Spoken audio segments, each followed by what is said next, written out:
Magandang araw mga kagabay, ngayon po November 8, 2024, araw po ng Biyernes, debosyon natin sa kamahal-mahalang puso ng ating Panginoon.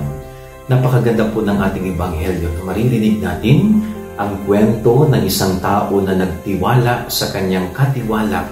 Subalit bandang huli ay hindi naging tapat itong taong pinagkatiwalaan niya. Ganyan din po sa buhay natin bilang mga tao, napakahalaga pong katangian ang tiwala.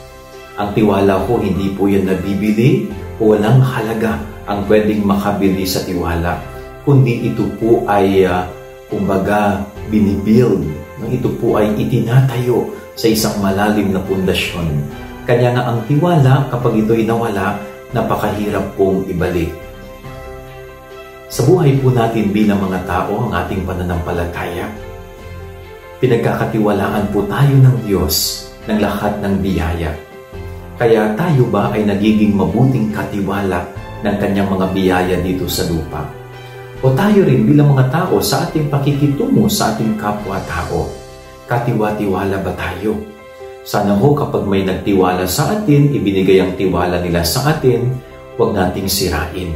Maging tapat tayo at totoo, pahalagahan natin ang bawat tiwalang ibinibigay sa atin. Yan ang ating gabay-aral ngayong maghapon. God bless po sa inyo lahat. Pagpalain kayo ng Panginoon.